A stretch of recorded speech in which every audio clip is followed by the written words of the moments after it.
Welcome back to the second part of our conversation with Mark of the Appalachian Ranger Association. We are returning after if you have not heard the first part, go back, listen to the first part of this one. The context of it is a fantastic foundation because what we are hearing from Mark is that they have taken the time to deliberately organize themselves for a purpose that is perhaps greater than any one of them, which is where I wanted to pick up. But Mark, would you introduce yourself once again, just in case? Yeah, sure. Hello, I'm Mark Anthony with the Appalachian Ranger Association. My role within the association is I am Chief Ranger, which means that I am entrusted with the responsibility of leading and guiding the organization, as well as shaping our identity and our future. Alrighty. Well, instead of doing an ad, because those who are listening to this part most likely have heard the first one and they know about the pre-order that's going on, we are going to read another maxim from Napoleon Bonaparte. And if you're going to call yourself a leader, this might be a little scrying to your ears. And it goes like this. This is Maxim 64, if my Roman numerals are correct. 74. To know the country thoroughly, to be able to conduct a reconnaissance with skill, to superintend the transmission of orders promptly, to lay down the most complicated movements intelligibly, but in a few words and with simplicity, these are the leading qualifications which should distinguish an officer selected for the head of the staff. And so I hope that comes across as a good omen. And where we left off with episode 1 or part 1 with you is that you had talked about something that was deeper than, perhaps a layer deeper than your mission. Well, no, it's a little deeper than, and what people typically refer to as like their organization philosophy. But I think what it really means is it sounds like something that is a deeply seated goal and objective that sits closer to your intended purpose than something that you would simply put into a mission statement. Not to discredit the value of one, but you were mentioning on breaking the cycle. Can you say that part one more time? And let's begin there. I firmly believe that it is a responsibility um, of myself to ensure that I break the cycle of what would be my own lifetime of traumatic events for my children. Like it should be every man and every woman should look at their lives and evaluate and state, okay, this was not okay behavior from those people that raised me, from those that I saw around me, and they should make certain that whatever cycle that they were raised and born into ends with them. And it could be a cycle of a broken family, it could be a cycle of some form of abuse, and there's multiple kinds. And it takes a lot of cognizant effort to break it, but it needs to break with you. You need to end it. You need to stop it, because if you don't, you're neglecting your children and your grandchildren by not doing so. Where did you I think some of us take for granted the idea of making our children's lives better. Maybe that's a Western thing, maybe not. It's obviously not a Western thing. There are other cultures that do it too. But why that specifically? So with that, as a young person, I had fairly terrible parents. I was very neglected. I was not uh, appropriately cared for now that I see it growing up into an adult. And because my father was my biological father, he was um, an addict, and he's dead now. And my mother was very unstable emotionally. So seeing her as she was, it's just something that you have to make the cognizant effort to say. And this is, you go through therapy and you're like, wow, that is stuff that wasn't readily transparent to me, and it needs to stop. And I can't have my children go through the same thing that I went through, because that just makes me as guilty as my parents. It just makes me as guilty as them, because my trauma does not to get to be somebody else's problem. It's my problem. I have to deal with it, because if you are a good, and this is something that my chaplain told me earlier, after we were having a good conversation, and I greatly appreciate that, man. He is a lifesaver. But his paraphrasing is, if you if the cycle of trauma ends with you and you don't let it impact anybody else, you are a good person. If your cycle of trauma becomes you and you let it impact others, you are a bad person. And you could stop being a bad person at any time that you want to. But you have to make the cognizant effort, and you have to be uncomfortable, and you have to go to therapy, and you have to actively seek to do good and make the cognizant effort. You There is no try. You just have to do it. And your chaplain, for context, is this a well? Were you in the military? Were you? Is this somebody who's part of your organization? How does that? What do you So mean, my chaplain? so the ARA has a predominant amount of Christians within the association, and as a good leader, I believe that it is my responsibility to ensure that the spiritual needs of my men is taken care of.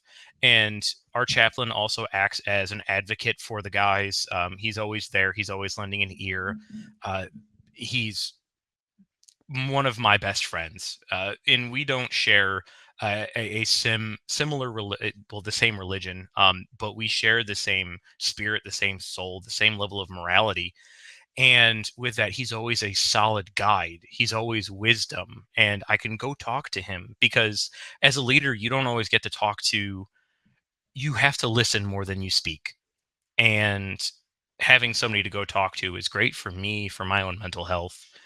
And you know, the chaplain in the association, I think, is the most important position, more important than mine, because he gets to shape the culture and the soul, and he's always there for the guys, no matter what. He's there for them. He loves them. He cares about them. Be good. Be good to chaps, man. Just be good to chaps. Like he'll be good to you. So this chaplain character is also a friend of yours that you've known before. So he is actually he's the second most senior man in the ARA Hmm. in regards to responsibilities and duties. Well, his duties and responsibilities are he has equal seniority but different scope of responsibility. But he is one of the founding members of the ARA. He's been with Hmm. us from the very, very beginning, Yeah. from that very first night, and he hasn't let up since. I think that God, in some way, has appointed him. I don't know. I feel like God put him into my life for the ARA, because the guys benefit from having somebody to talk to, because society tells men that you're not supposed to talk about your problems. You can't go anywhere. And then when men try to try to reach out, they don't have anybody to talk to, because that person will go around and they'll tell other people, and it just spirals. And with our chaplain, like, I could tell him anything and it will die with him, and he won't judge you for it. Um, he'll give you what he believes is his best counsel, but he won't judge you for it unless it's actively negligent. Like, if you fuck up, yeah, grab your water bottle and your Bible and head to the tree line because you goofed up. So, so it's safe to assume that this chaplain person is also somebody you would describe as masculine. Yes, I would say that he is extremely masculine in the in a very good sense, because he has he's very dutiful, he's very understanding. Um and yeah, he understands the environment that he's in. He understands his role and he embraces it. He makes it part of who he is. And the best thing is like, he doesn't have any formal like religious training. He is literally just a man of God, and he devoutly believes, and that's it. That And people are like, well, you didn't go to, you know, seminary school or whatever it is that you need to go to be ordained. And I'm like, no, he got appointed to the position because it, if a community agrees upon something, it is so. Yeah, well, it's also a fallacy to say that if a person gets ordained by an institution, that gives him authority. Like that would be the fallacy, or see, the authority fallacy. I Our mean, society is addicted to paperwork for some reason. it has its value, right? It has its like the idea of having a position does have a value. We've just completely corrupted it. We've completely corrupted the idea of having the value of positions. And a case in point example would be, giving people honorary doctorates in theology for climate activism or something. And this is that Greta Thunberg character. It's like, you don't make your when that is done, you're not elevating the position. You're not elevating Greta Thunberg to the position of a theologian. You're discrediting your university or academic environment of having any validity within the field of theology. And so it's not that people can't earn honorary degrees. It's just that I think what's happened is, and I'll just make my prediction. The academies, this idea of the institution of academics in academia, the ivory tower, will collapse and a new one will come in its place. And for a period of time, it will be a fantastic institution, maybe a couple generations, and then it'll collapse again and it'll come back, because the academic world as it stands right now the rot is so deep. I don't know if the tower can be can maintain. Um, it's just you're arguing foolish things with foolish people, but in foolish ways. And so if you can go into a class on philosophy and make an argument that there is no such thing as metaphysics, then and still be considered an intellectual, it would be like being a plumber and saying there's no such thing as pipes. It's like, well, what, there's no discussion here. It's oh, you sound enlightened. Like, no, you're a fool, get out of here. And see, that's one of the concerning things, is that by definition, certain things within our society were not necessary. Because what was the definition of a philosopher in any point in human history before the modern administration came into play? It could literally mean a man sitting in a barrel in the market getting spoken to, and just being naked because they wanted to challenge the societal perspective. Or it could be Was, somebody else who was obsessed with mathematics. was that Diosthenes? What was his name? It was Diogenes. Just Diogenes. Yep. Diogenes is Sino. Yep. And then, yeah, no, the question is, what is a philosopher? Is a hard question, but there is an Yeah. answer. There absolutely is an answer, though. I could tell you what, it's not a plucked chicken.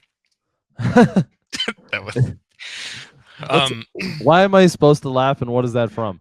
So Diogenes. So all right. So it's also from Diogenes, Okay. and another philosopher who was very pompous posed the question of, what is a man?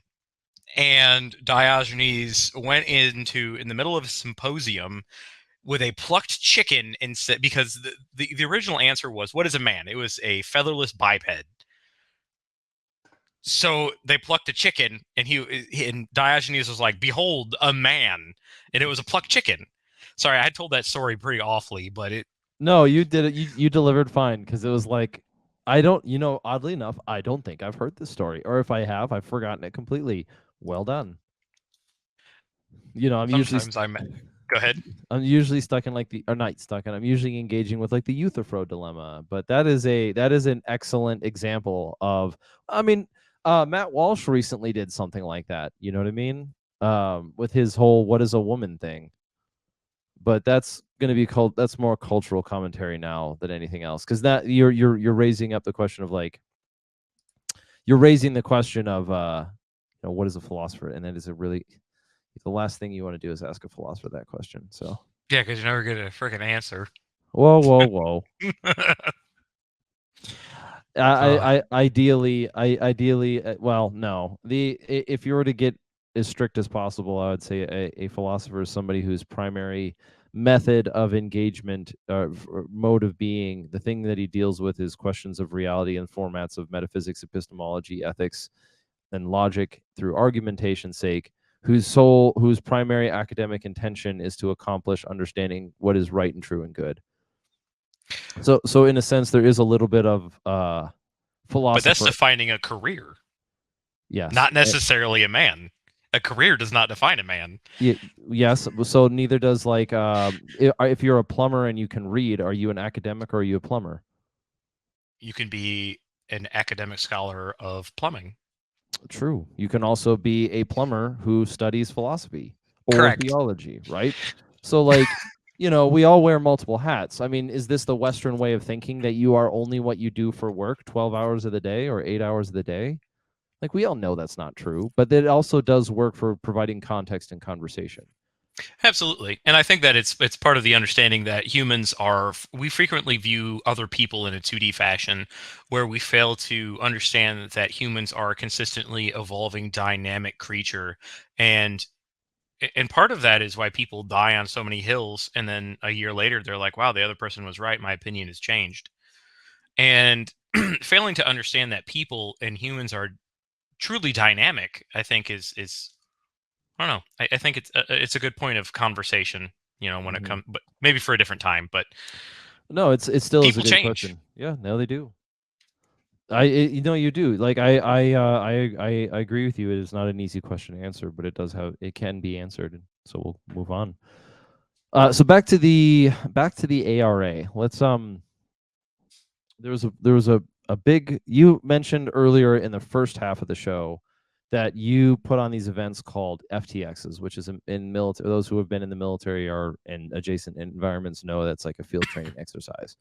What do these look like, and how did you come up with them? So field training exercises is not something that I came up with at all. Now, mind you, like we'll have our own variation. The military has their own field training exercises. Various departments have their own field training exercises. National Park Service has one for their people, and it could be varying on what it is that they do. The first FTX that we had was just, I can't remember how many of us there were, but we all went. We were on public land, and we camped out for the night. And it was just more or less a more disciplined first camp out slash meet and greet.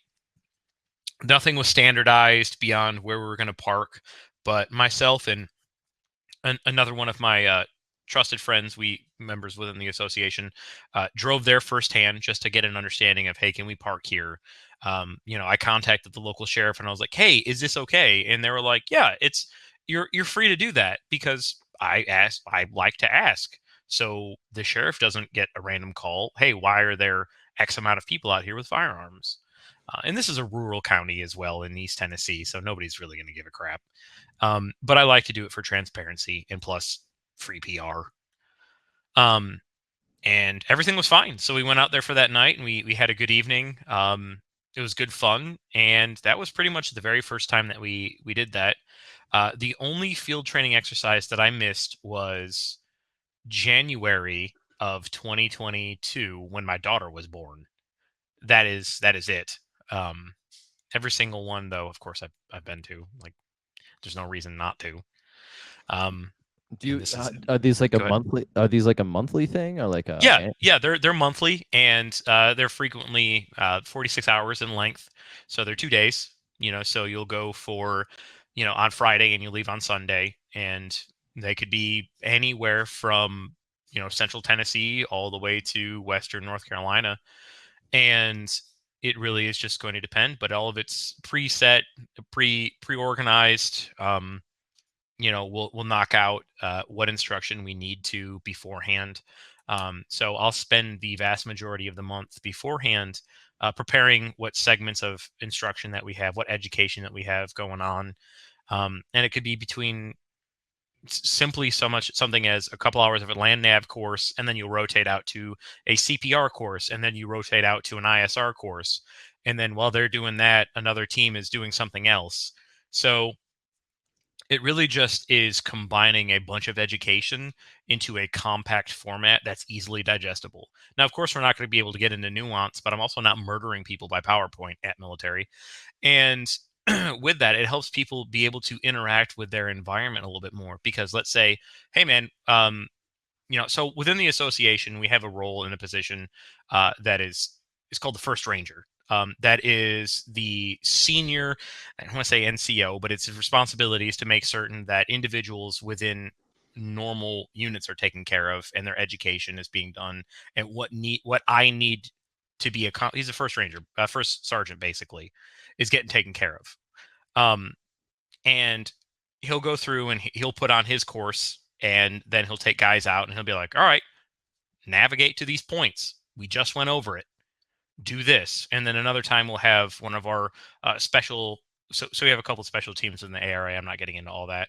Um, he'll put on his own firearms education course, uh, at the range that we have. And these can all be together or they can be separate. Um, but it is just maximizing the amount of education that you have present within volunteers that you have in your community that love to do that. And you'll have these guys that you can teach anything that you want to, so long as you care about the topic and have a decent understanding of it, because it's not difficult to bring other people up to your level of understanding. You can simplify things, you can make things straightforward. um, but yeah, field training exercise is for us to get out there, get sweating, put in work, and educate each other, but also bond with each other. So one thing that we see in gun culture, or perhaps, and I'll preface this, perhaps we complain about it more than it actually happens, is that we can't seem to get along and do things and do anything effectively as a community because it always divulges into infighting. There's an old metaphor that I've used before that is the idea that gun culture is like a bunch of Viking tribes. Now, I'm going to be biased because I'm Swedish and therefore I get to claim my heritage in some way, shape, or form. But the idea of the Viking tribes is during the normal periods of time, they're bashing on each other and fighting over what little territory they have. But when the Queen of England shows up in wearing the face of Hillary Clinton to come take away their rights, they all band together and fight against it, and then as soon as the overarching threat is away, they go back to beating on each other one way or another. You understand the metaphor?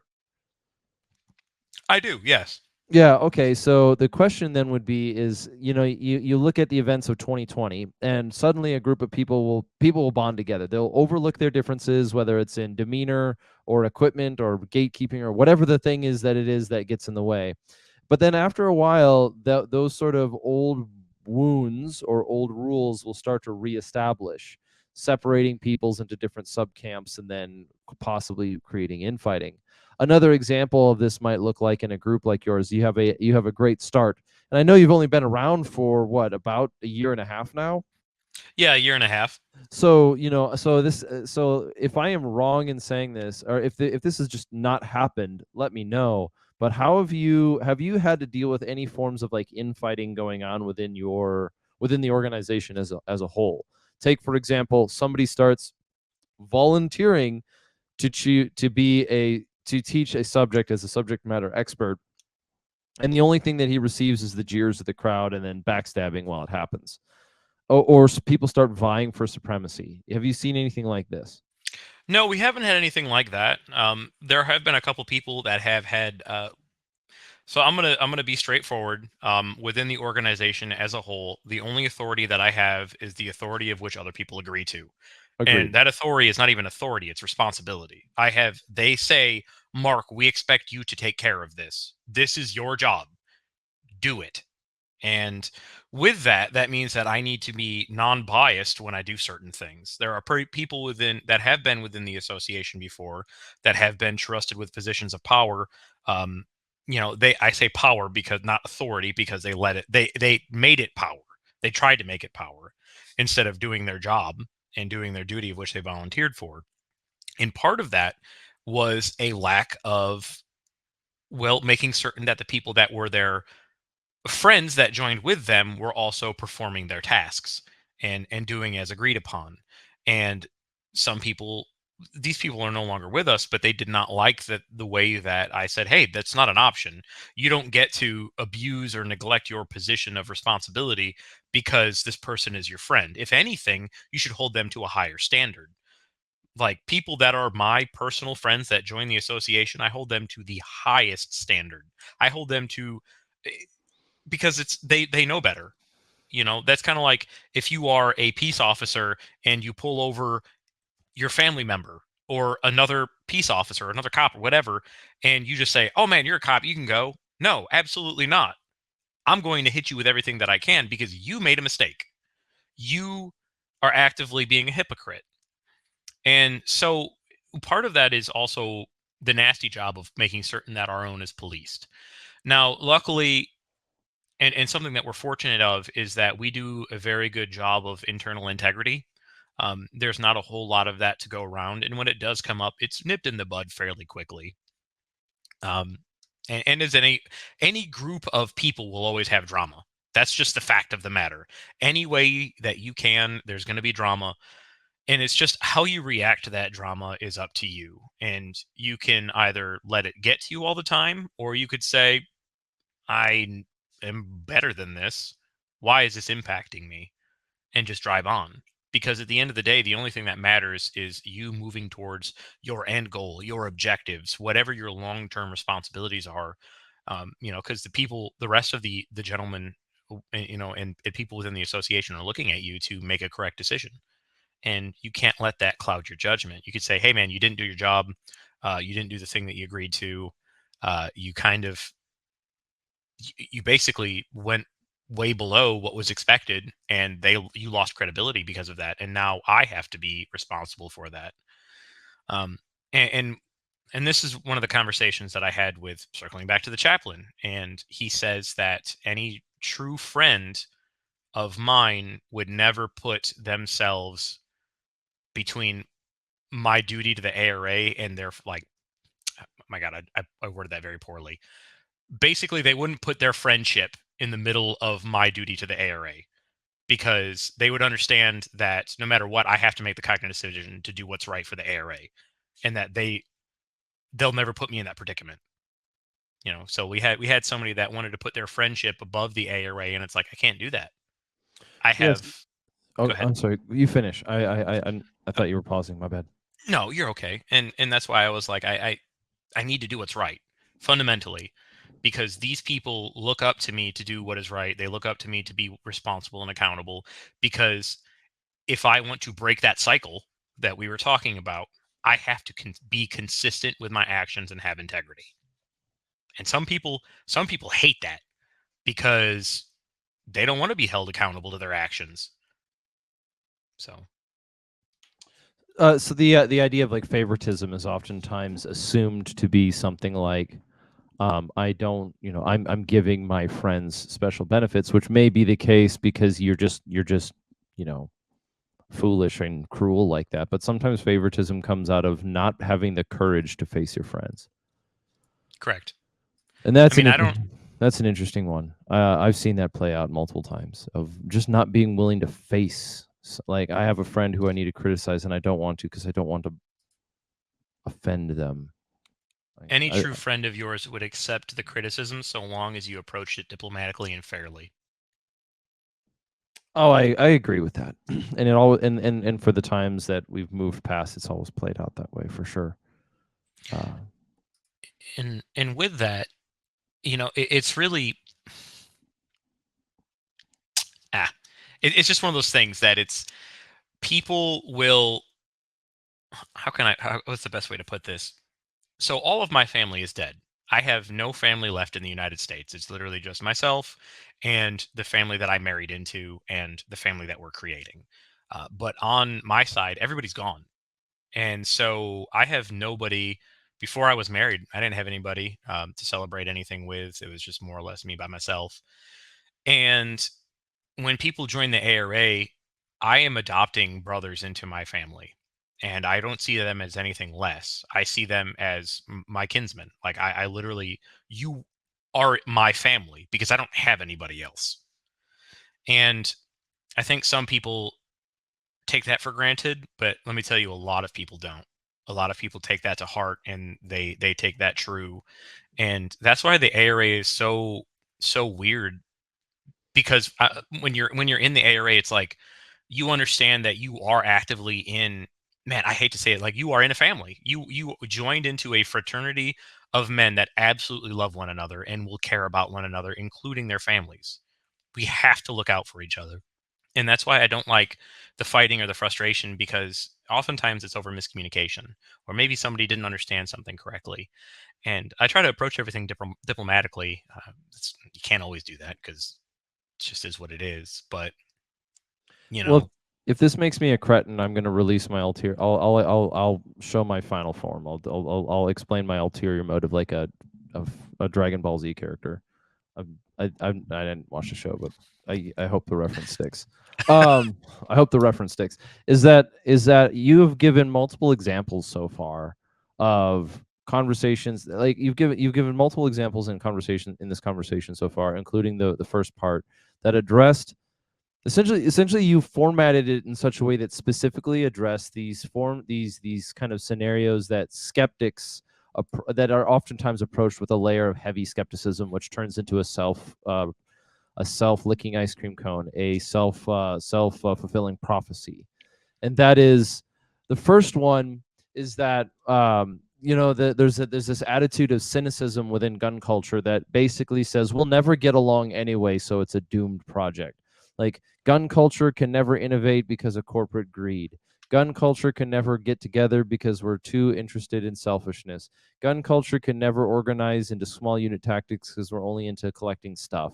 And the reason why I'm bringing these things up and I'm bringing these examples up is because I'm intrigued further and further by the way that you're presenting it, in a sense that um it's not that you've found the secret key. I don't think there's any silver bullet to these kind of human problems in that sense, but there is evidence and existence in the world of somebody doing something well, and I want to admire that. And like a person who has put his hope naively in things multiple times only to be disappointed, he and that person who becomes a cynic, like the person who has naively put his hope into things incorrectly for years, and after years and years of disappointment becomes a cynic. I could imagine that I'm not the only, or I'm not, it's not that I'm not the only person. I could imagine that there's a certain amount of skepticism that something that you're doing is approached with. And that skepticism oftentimes doesn't even have to be directed at you specifically, but what about in other things, right? Like, and I want to be I want to I am interested in hearing how you have addressed problems like that, or even just stories and examples and lessons learned along the way. Because in the end, I do believe that we will have to reject nihilism in order to get out of this sinking hole that is depression and frustration in our culture, partially in gun culture, but definitely beyond it. So that's if the, does that make, am I clear in my ulterior motive? I know ulterior motives are usually used as like, I've got some shady business that I want to talk about, but I really have like, I'm really curious on how you've addressed these things, because I've seen, I would expect there to be a certain level of skepticism. Somebody will have approached it with skepticism, saying, well, yeah, well, like having a group of people will never happen because people will always break up into tribalism. It's like, well, Hmm. don't try. Maybe it's Well, not for you. well, as Lucas Botkin says, if you suck, you suck. And there are leaders out there that are dog shit. We've all had them. And there are leaders out there who are great or need developing. My job, and one of my jobs within the ARA, is to make leaders. I look at every single member within the ARA as a leader within their communities first and foremost, and I treat them as such. I treat them as gentlemen, and I expect behavior out of them that would be aligned to that. With that, would they would have the maturity and responsibility and duty to not let their ego get in the way of the greater overall objective, and that's to make certain that our communities are protected and our communities are safe, and working alongside first responders or elected officials to ensure that things are going to be okay. Because tribalism only happens if you let it. Tribalism only happens if it's us versus them. But it's never truly that black and white, because problems can be as simple or as dynamic or static or however as you make it out to be. But the end goal has to be tangible and achievable, or at least consistent in action. And the bylaws are a true representation of that, where you're supposed to always look for something to help out within your communities. You shall always help a member of the ARA. You shall always look out for their families. You shall always look out for your communities. And you should seek to do what is right, because not because it is anybody's specific responsibility, because it's the fundamentally sound thing to do. That's it. Like, there's the us versus them stuff, or the tribal mentality, is that the culture of whatever organization or group or whatever else that you're affiliated with or associated with or in is not great. There's no cohesion to it, because there's nobody that just wills it into existence and says it's going to be this way because it is this way. This is how it has to be. And oftentimes that gets misunderstood as ego. Now, I'm going to say this right now, that I come out of the gate very, very strong to a lot of people, because they're like, I am always on or off. Um, because I firmly believe in what the ARA does, and I will consistently push that message. And I'm so strong and so in people's face that they're like, "Whoa, hang on now, let's pump the brakes a little bit. You don't even say, let's go out to dinner first." Um, but I believe in our message, and that culture that you develop is important, because when people join the ARA, they are automatically welcomed in. Literally, like, you'll join the ARA, and in any chat that you're in, it could just be a wall of people saying, "Hey, brother, welcome. We're glad to have you. Well, you're one of us. We can't wait to see you get out to a field training exercise with us." And there's no frustration, there's no animosity, because I notice those people right away and I remove them. I see, like, hey, this person doesn't look like they belong here, because they're not necessarily, they're here for themselves. They're here for the clout. They're here for their own ego. They want all the kit. They don't want to do any of the work. And those people are removed because, so squirreling real quick, but we have a 90-day from the very beginning, the probationary period, where, hey, you got to attend 3 field training exercises and complete our RPS 1, which is Ranger Rating and Proficiency Standards 1, which is that's squirreling a whole lot. It's paperwork, but it's also shooting quals and stuff. It's knowledge checks No, to keep it get out going. of probationary. Start explaining what this is, because we're gonna dive into after this one is motorcycle gangs, tribes, and rites of initiation. So keep going. Yeah. So when you join the ARA, you start off in probationary phase. And that probationary phase is you attending 3 field training exercises, and you also have to complete your RRPS level 1, which is Ranger Rating and Proficiency Standards level 1, which consists of handgun shooting qualification, rifle shooting qualification, as well as a basic understanding of basic infantry tactics and movement, BMTs or whatever, just to make certain that you have a general understanding of what it means to be in a team.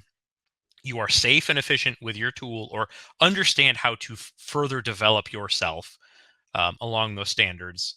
And yeah, after that, you are a full-fledged standing member. But in your probationary phase, if you mess up, or if something is, if you are negligent, I will remove you, because I don't like liability. And if you're weird, or if you're shady, and when I say weird, I don't mean socially awkward, because that's fine. We can always, you don't have to talk to everybody, or be the greatest conversationalist to be a great guy. But I mean, like, you are just a character, and you're more focused on your ego and whatever it is that you got going on than everybody else in the ARA. Then you're out. And other people, other leaders in the ARA will take notice. Your brothers will take notice and be like, "Hey, man, are you okay? What's going on?" They'll try to talk to him a little bit.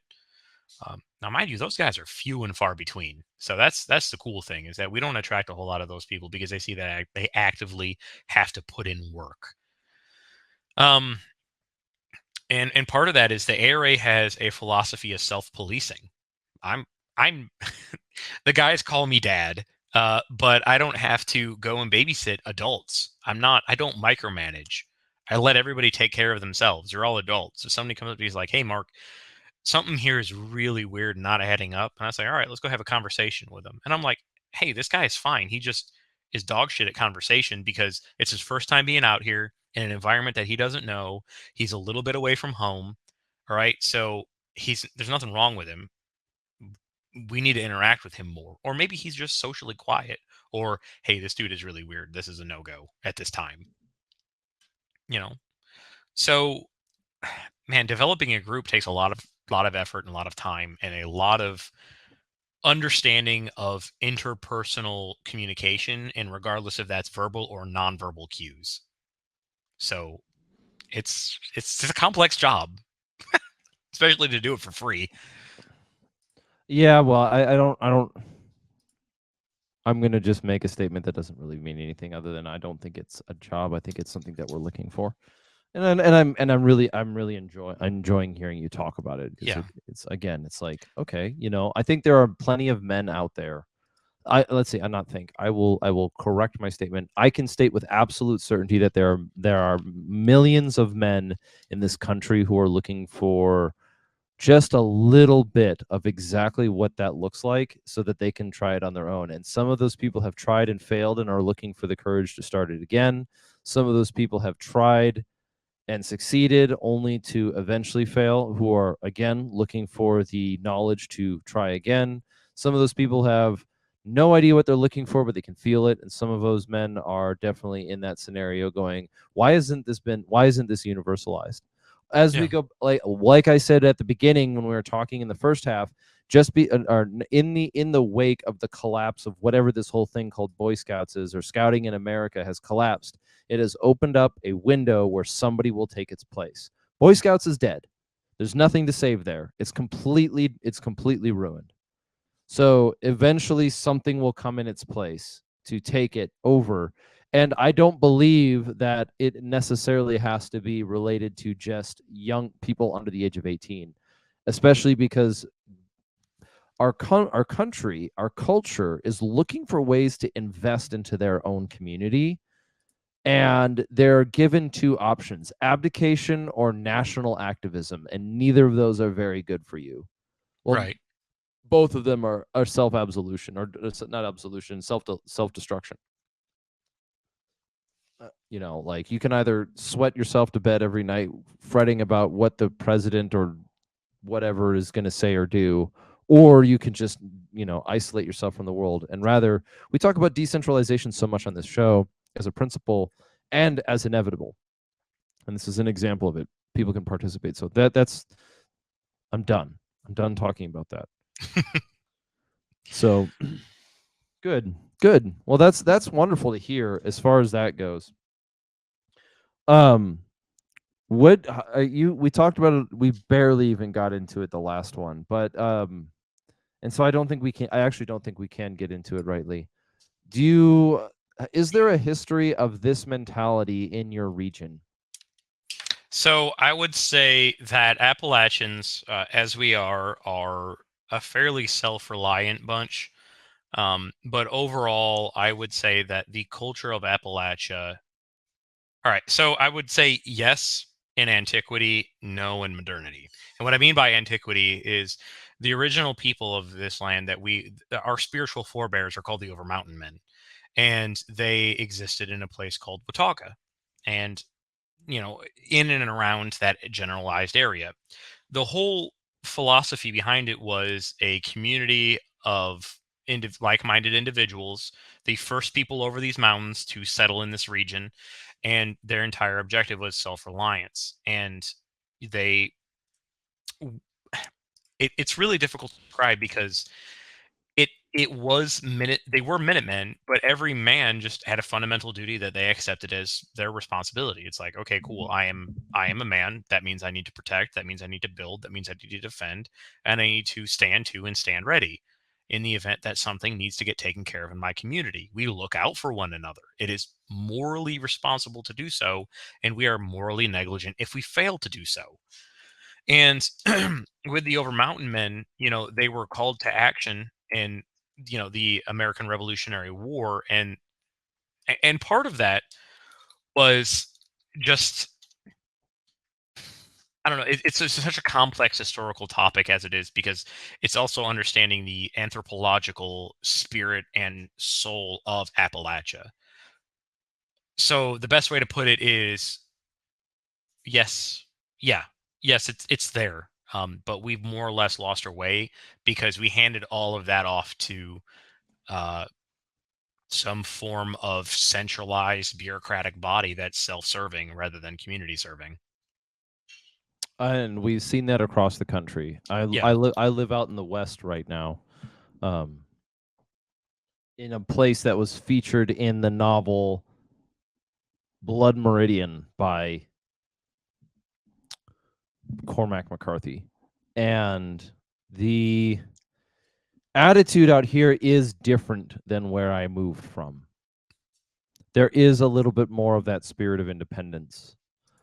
There's also the danger of it. There are certain things, I guess I'll put it lightly.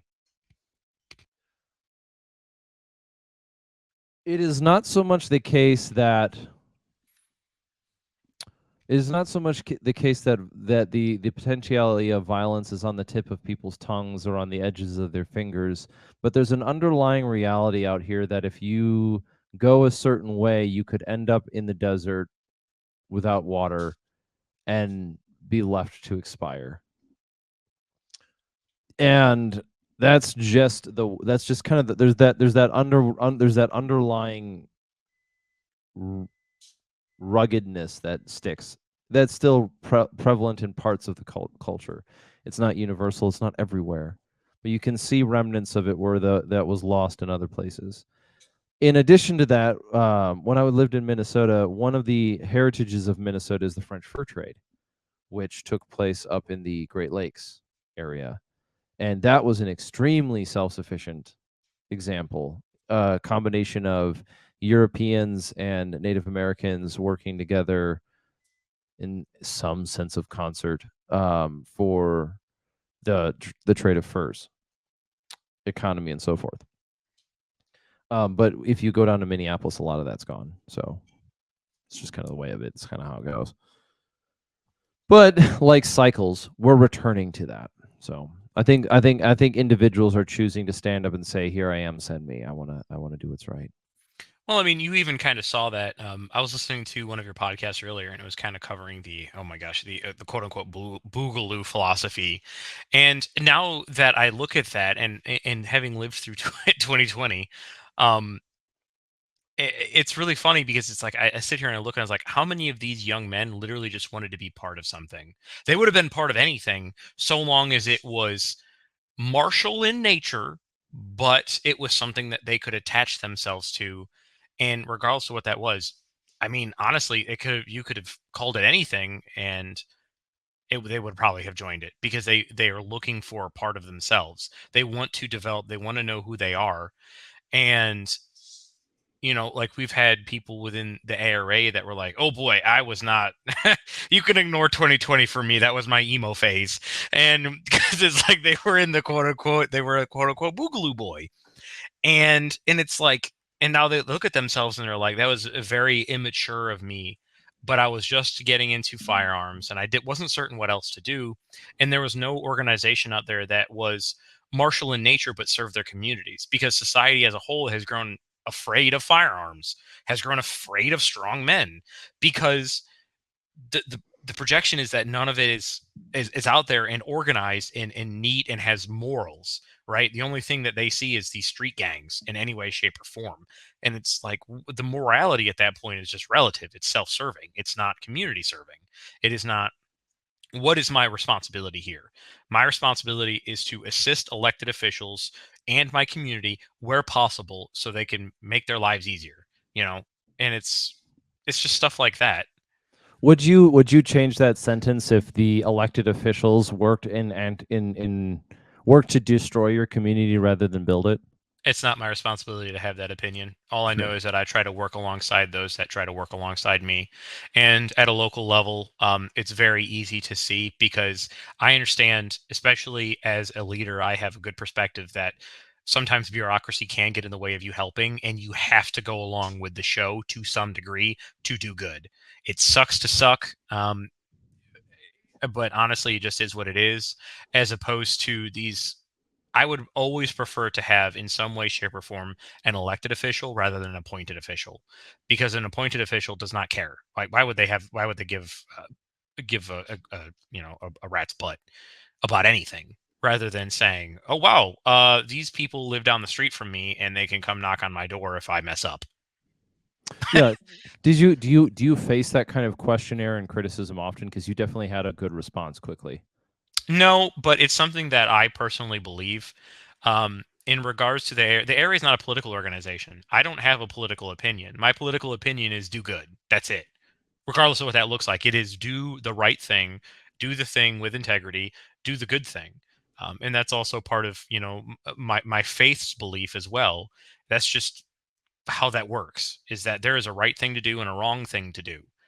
And as long as that action is not self-serving and it is indeed in the service of community, I can see in some way, shape, or form how some people's actions, especially when it comes to elected politicians, maybe they started off wanting to do good and they had to do what they had to do in order to grease the wheels in order to get anything done. There's no, especially when it comes to a republic, not a democracy, don't at me.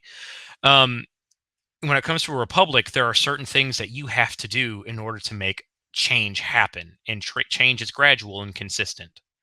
So it just is what it is.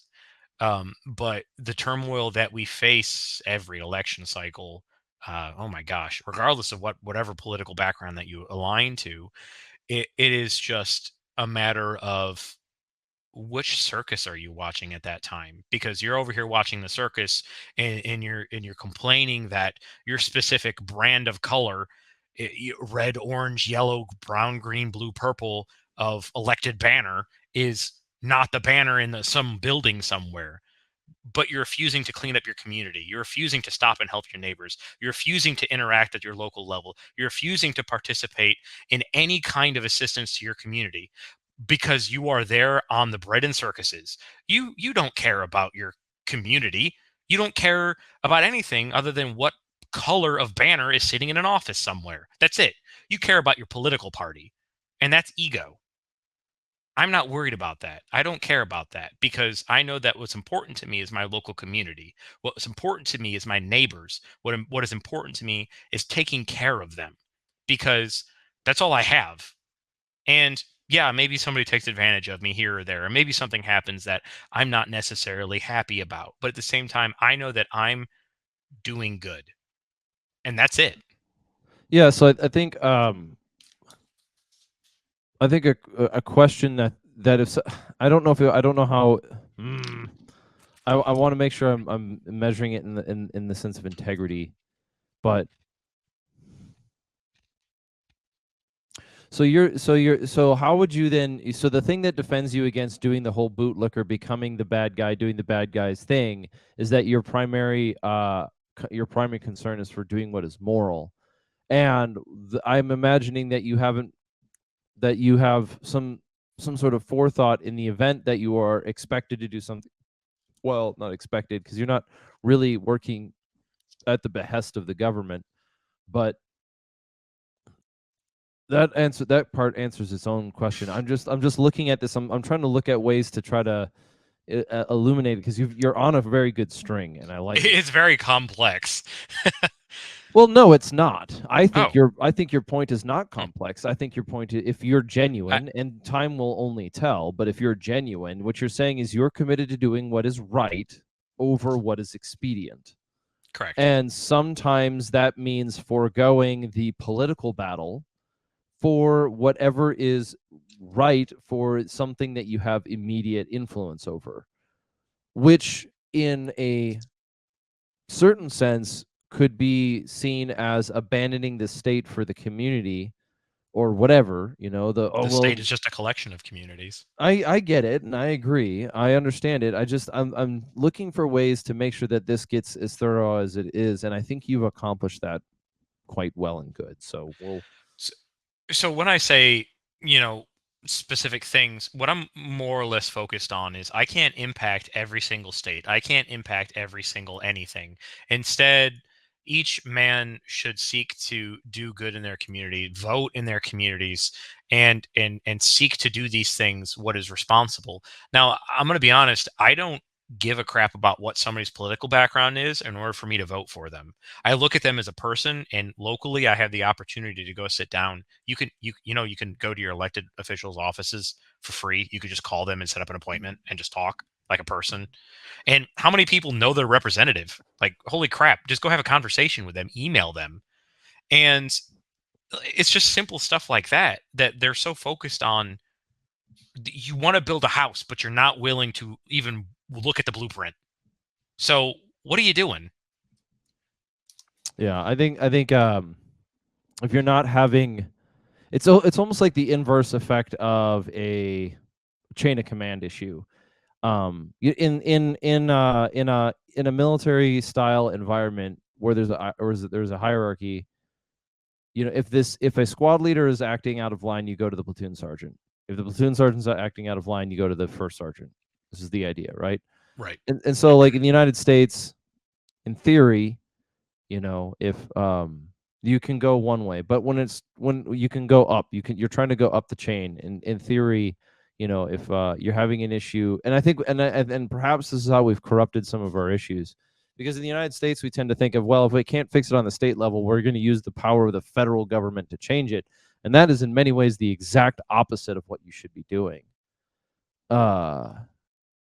In the event that you have no efficacious communication on the state level, then look at your county. And if you can't get on your county, look at the next thing down. That's what I'm taking away from your statement here. So what I mean by that is, like, there's no political call to action beyond just understand what it is that your responsibility is as an individual who votes. People say their votes don't matter, so make your vote matter. Go to your local town hall and say, hey, I think that it would be. There's nothing stopping you from running in your local town hall and trying to be that change. We had one of our guys who ran for representative and got it. Like, not representative, I apologize. That was total. What did he run for? Right below that. Anyways, he still ran for an elected office, and he was elected. And it's like city council. I think it's a little bit above that, like that weird middle ground.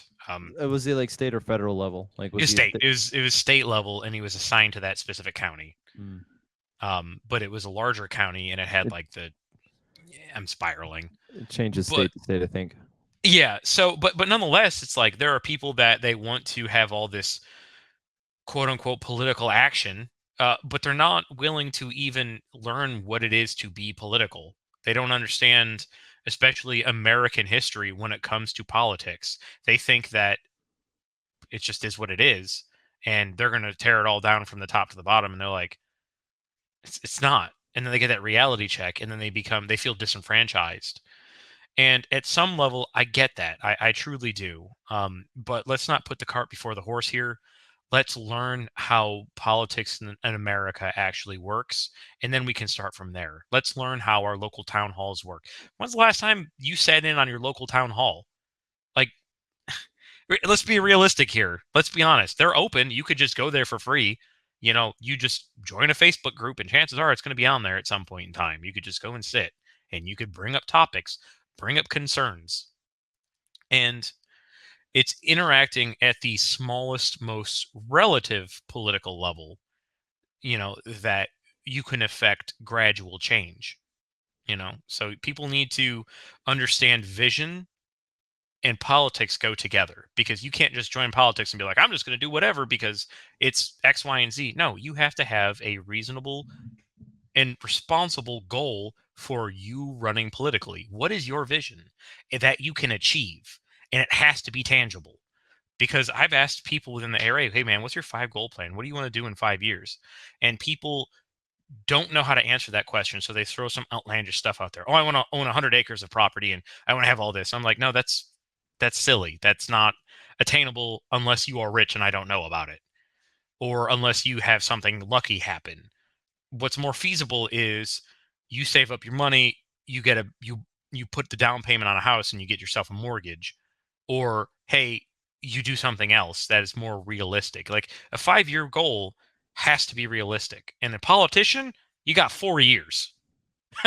So make it count, because you're going to be running for elections again, and that last year is going to be all of it. So politics is a very complex process, and it is a lot. And that is, well, politics is supposed to be the position, the exact point where philosophy and law meet.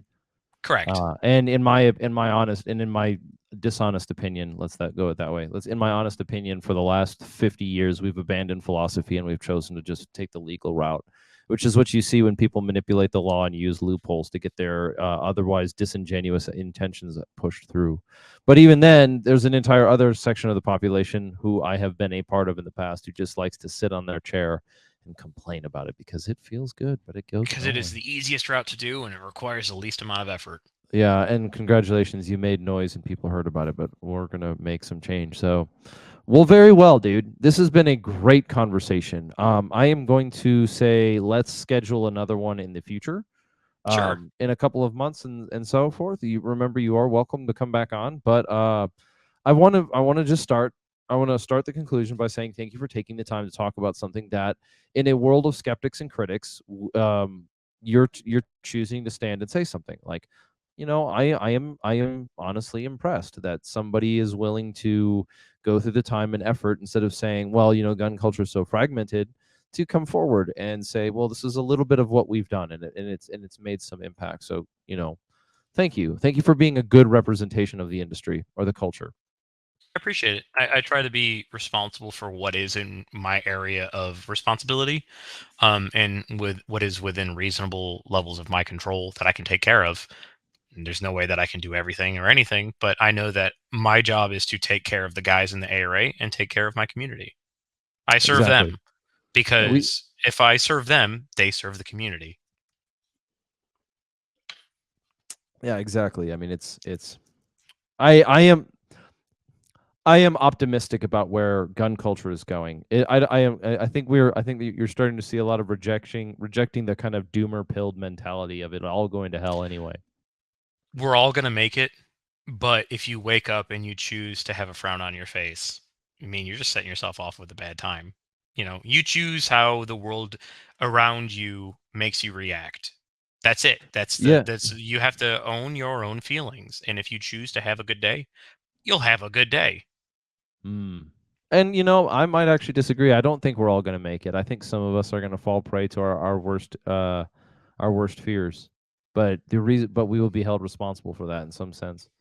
Like, if you choose to take the doomer path, then you will get that outcome for yourself, not for everybody else. Don't drag other people down. So, well, alrighty then. Where do people find you? Where do people reach out, ask questions? Is there is there a method of engaging with you that you prefer, or is this a more focused?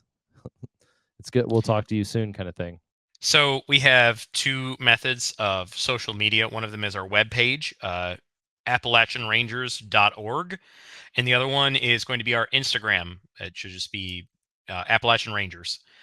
And with that, reach out on the Instagram. I apologize if your message is very convoluted and I have a difficult time getting back to it, because the amount of times that people message me and say, how do I do exactly what you do here? And it's like, oh man, that's that's I can't put that in text, and it would be way too long for me to do that. So wait till 2024, and then you could hire us to go do that and help you. Um, So if and they're going to ask a question, make sure it's something that's extremely specific that can be answered in a reasonable amount of time. Don't ask for a book. make it fair, please. Um, and but first check the web page. Mm. But yeah, other than that, there's no guarantee. I do my best to get back to messages when I can. But yeah, those are the two locations to find us. If you want to put an application as well, it should be AppalachianRangers.org/recruitment. And then, yeah, you just fill out a quick application. Make certain to put your Telegram username in there. I will reach out to you via there, via that, if you pass that basic background of who you are, what it is that you are, because you're going to put your information in there. And I just want to make certain that you're not going to be rolling in deep like 6-time felon or something, because that question is also in there. But yeah, so just fill out that application. We'll reach out to you. The process is fairly quick after that. And yeah, after that, welcome to the club, I guess. Yeah, well, we never really got into like the motorcycle gang culture, but it's interesting to see how that mentality, like when motorcycle gangs sort of came out of a void left from people getting out of the service. And there was also there's like we're living in a time where voids are being made. Boy Scouts disappears or basically goes under morally, and so now we have a void. There's a void where young men don't have a place of participation in, and I'm encouraged to see organizations like yours pop up. So thank you very much for taking your time to share. I'm going to close this out now, and yeah, we'll talk to you soon, man. So, Yeah. yeah, well, here you go. For those who are still listening, thank you very much.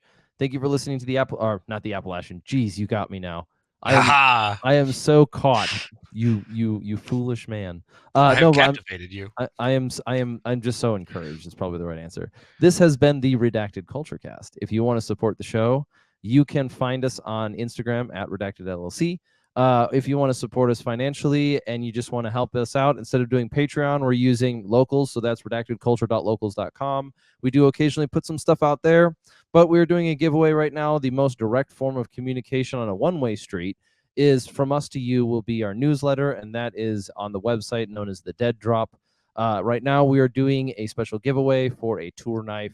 If you haven't entered into that, you can enter through Instagram and you can enter through the website by signing up for our newsletter. Otherwise, you can pick up a pre-order of one of the t-shirts, and those count as entries as well. Every $5 spent on any order that includes one of the two pre-order shirts, the white inverted one or the black subdued one, is counted as an entry. One shirt is $35, so that's 7 entries right there. We're giving away a roughly $400 tour knife, or I think it's that much. It's a nice knife, man. They're giving it to us. We're giving it to you. It's really cool. Love it. I've got one myself, and so we'll see how this goes. But Mark, do you have anything you want to close off with before we call it a night? Yeah. Actually, I do. It's that every day you get to choose to do the right thing or the wrong thing, and you're presented with many opportunities to do so. And I think that you should take an opportunity to be slightly inconvenienced to do to do the right thing today. All righty. Can we edit that where I said the other thing? Or how do we edit this at the very end? Because I said do the wrong thing. Please don't do the wrong thing. well, just give it one more shot, because we try to not edit much here because it just comes across as so much more genuine. Sure. So if the last thing that I have for you is choose to be slightly inconvenienced to do the right thing, please, because your community and your family is going to be depending on that. And if that means you stop for a car in the middle of the rain that has on the side of the road that has its flashers on, just do it. Make certain they're okay, but make certain you're safe in the process of doing so. Absolutely. All right. So while you're doing that, keep your hatchet sharp and your powder dry, and we will talk to you later.